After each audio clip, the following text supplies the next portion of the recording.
Hello friends, I'm going to be reading you a book about Pablo Picasso. Pablo Picasso was one of the greatest artists of the 20th century. He was born in Spain in 1881 and died in France in 1973. Picasso's father was an art teacher at a local school. He encouraged his son to paint and draw. He wanted Picasso to become a great artist someday. I think we have a great artist on our hands. I think we have a great mess on our hands. Picasso's painting style changed over the period of his life more than any other great artist. He was always trying new and different things. The painting above was done when he was only 15 years old. This painting was done when Picasso was 57. There's quite a difference between the two paintings, isn't there? Sometimes Picasso would paint things that looked very flat. Sometimes he would paint things that looked so round that you might be able to pick them up off the painting. When Picasso was 19, he left Spain and went to Paris, France.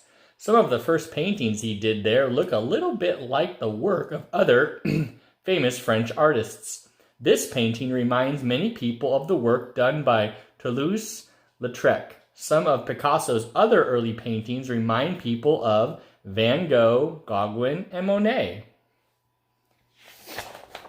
The Blue Period. Then something happened. Picasso's paintings changed. His work became different from anyone else's. His best friend died, and Picasso felt alone and sad. At the same time, none of his paintings were selling, and he was almost starving to death. Because of this mood, Picasso began to paint with lots of blue. Blue can be a very sad color.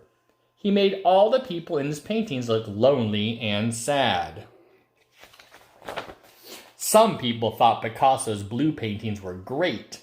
Others, including Picasso's father, thought they were just too strange. This meant his paintings were controversial.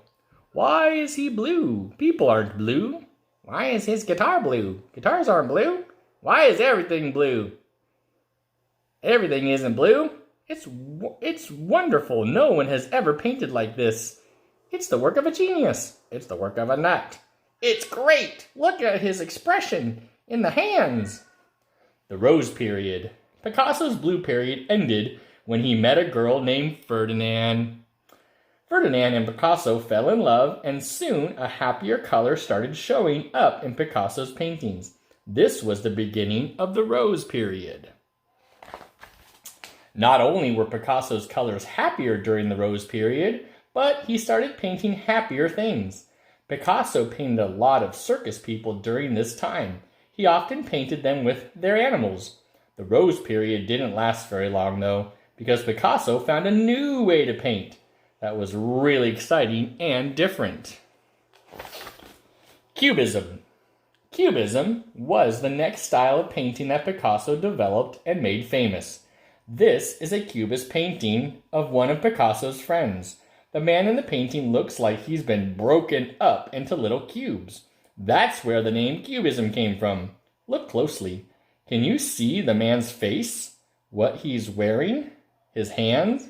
A bottle? A glass? And maybe his pet cat? Can you find anything else? Cubism is one of the most important periods in the history of modern art. For hundreds of years, artists tried very hard to paint things so they would look real. Then Picasso came along and started to paint people and things that didn't look the way people and things were supposed to look. Picasso was really shocking people, but when he started painting people who had eyes and noses in the wrong places, well, even some of his closest friends thought he had gone too far. Where does Picasso get these ridiculous ideas? Shh, here he comes with a new girlfriend. Picasso kept working with Cubism and changed it over the years. It became much more colorful and flatter looking. It also became easier to see what Picasso was painting. In the painting, Three Musicians, you can see the three musicians and tell what instruments they're playing. In another style that popped up for a while, Picasso painted people who looked more real again. Picasso used darker colors, cubism, and lots of expressions to get his angry feelings across in his paintings. He also used size. This painting is huge. It's 12 feet high and 25 feet wide. Many of Picasso's paintings look funny because of the way he moves his eyes, nose, and chins around. The amazing thing about these paintings is how much they look like the real person. Look at the painting of Picasso's best friend on the opposite page. Does it look like the same man shown in the painting below? I'd hate to see how I would have come out if I weren't his best friend. The thing that made Picasso such a great artist was his originality. He had the imagination to try new and different things through his entire life. Picasso lived to be 92 years old. He was a great painter, but he was great at other things too. He made sculptures, prints, drawings, beautifully colored dishes, and bowls. He even made costumes and scenery for plays. It's a lot of fun to see real Picasso paintings. You'll be surprised at how big some of them are. Look for his paintings in your art museum. The pictures in this book came from the museums listed below. If none of these museums is close, maybe you can visit one when you're on vacation. Thanks for listening. Bye.